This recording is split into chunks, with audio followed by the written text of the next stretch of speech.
The owners of this country know the truth. It's called the American dream because you have to be asleep to believe it. Hey everybody, I hope you're doing well. It's July 13th, and I just saw this off the Wall Street Journal. I thought it was so important that I actually paid to get a trial subscription just to get behind the paywall, because I need you to understand the implications of what this article is actually telling you, right? Just in the title alone. New coronavirus variants seen as too contagious for hotel quarantines. I'm going to read that again. New coronavirus variants seen as too contagious for hotel quarantines. So what's that implying? It's implying that they're going to make specific buildings specifically designed to quarantine people because hotel quarantines aren't sufficient, right? Or wherever you are isn't sufficient. They're going to have to bring you to a specifically erected building for that purpose, right? FEMA camps, anybody? In early May, 2 people quarantined in adjacent hotel rooms in the Australian city of Adelaide opened their doors within seconds of each other to collect meals. Health authorities believe that could have been enough for the virus to spread from a man in one of the hotel rooms to a man in the other via airborne transmission. The man who was believed to be infected at the hotel then traveled to Melbourne, leading to an outbreak and a lockdown of Australia's second largest city, health authorities say. So just popping your head out through the door briefly, apparently, is too much freedom, because you're going to spread the virus that doesn't exist, and the variants, which also don't exist. So they need to lock you down even further in a building specifically designed to keep you locked down. Cases like those and the spread of highly infectious new coronavirus strains are prompting officials in some countries to rethink whether hotels are the best place to quarantine returning travelers, even as the US and Europe weigh easing travel restrictions as vaccination levels rise. Australia and China are planning new, and pay attention to this, Australia and China are planning new, specially designed quarantine centers. Okay? Buildings specifically for this. This is permanent. This is here to stay. That public health experts will say will be more effective at stopping the virus from leaking out.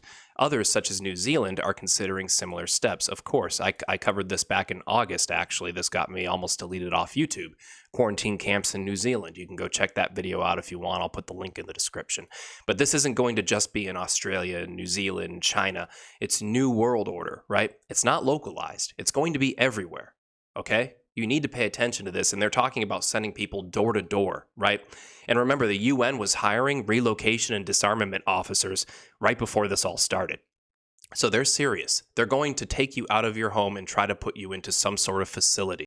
It's all a lie. It's just social engineering. All 3 countries have used hotel quarantines, among other pandemic safety measures, to keep case numbers much lower than those elsewhere. But the new variants are so transmissible, oh God, that health experts are now worried the virus could leak out easier and require harsher lockdowns to control. Oh man, we need those harsher lockdowns. We need to chain you to a radiator and slide bologna slices under your door, because we can't even have you opening your door. That'll spread the virus, even if it's for 2 seconds. Australia has fully vaccinated about 9% of its population, and New Zealand about 10%, according to Our World in Data, which also shows about 16% of China's population was fully vaccinated by June 10th, though China's National Health Commission reports the countries had administered about 500,000 doses since then. It's finally sunk in. Listen to this. It's finally sunk in that the virus is going to be circulating for a long time yet. Yeah, till about 2030, right? Remember, I covered this back in December. This is off the Khaleej Times. This is the BioNTech CEO, Ugur Sahin. COVID-19 virus will stay with us for the next 10 years. How would he possibly know that, right? Because it's all engineered. Agenda 2030, Agenda 21, One World Government, right? As the world grapples with the pandemic amid the origin of newer and potentially lethal strains, BioNTech CEO Ugur Sahin has said that the deadly virus is going to stay with us for the next decade at least. In a virtual press conference this week, Sahin spoke about the potential virus deadline when asked when life could return to normal. We need a new definition of normal. Of course we do. The virus will stay with us for the next 10 years. So how would he know this, right? Why did Jack Dorsey tweet on December 30th just the simple, year 2030? Why would he just tweet that for no reason with no context, right? These people know how long this is going to last, because most of us will probably be dead by 2025. 2030 seems to be the timeline that they need to have this all done. I don't know. I mean, you tell me. What does this tweet mean, right? 10 years. You heard it right from this guy. It's finally sunk in that the virus is going to be circulating for a long time yet, and the new and highly transmissible variants may make hotel-style quarantine difficult to operate safely, said Amanda Kosvig, however you say that, an epidemiologist at the University of Otago, Wellington in New Zealand. The challenges of preventing transmission in hotel settings have put both staff and guests at risk of infection, of course. Australia, which has 25.8 million people, has recorded about 31,000 cases of coronavirus, and China, with about 1.44 billion, has recorded about 104,000, compared with 33.9 million cases in the U.S., which has 332.9 million people, according to data from Johns Hopkins University. The low numbers are the result of an aggressive suppression strategy by both countries that hasn't been feasible in the U.S., given the virus's rapid spread there, health experts say. That's really just coded. What they want to say is we can't lock you down as badly because you have guns. Even with about 50% of the U.S. population vaccinated, there have still been about 400,000 new coronavirus cases in the past month, according to Johns Hopkins. Obviously, that's not true. Look at Johns Hopkins as one of the major operators and facilitators of this entire thing, right? Along with the World Economic Forum and Gates and all these other people. Australia and China have both recorded less than 1,000 in the past month, and some local officials in Australia have said they want to keep new cases to near zero, at least until more of the population is vaccinated. Australian health authorities say the variant transmitted at the Adelaide Hotel in May was Kappa, which was first identified in India last year. Some experts believe Kappa to be more transmissible than earlier forms of the virus. They also based that off nothing, by the way. The man infected at the hotel didn't test positive until a week after he had left due to the incubation period of the virus, leading to the outbreak in Melbourne. And we also know that the tests are not tests, right? The highly infectious Delta variant has escaped from quarantine hotels elsewhere in Australia. A mine worker who stayed at a hotel in Queensland state contracted the virus and then traveled to the mine where he worked in the Northern Territory, leading to an outbreak and lockdowns there recently, authorities say. In Melbourne, authorities believe a recent cluster of Delta cases originated from a person who was staying in a quarantine hotel, but it didn't spread widely because the city was already locked down due to the earlier Kappa outbreak. Oh, okay, so the lockdowns stopped it. Lockdowns work, let's have another. Lockdowns don't work, let's have another, right? Because none of this makes sense because it's not about a virus. And remember the lockstep papers, right? Released, I think it was in 2010, the future scenarios for technology or whatever by the Rockefeller Foundation. It talks about how they were praising China for their response to the virus being, locking things down. And that's all this is. It's just a script, right?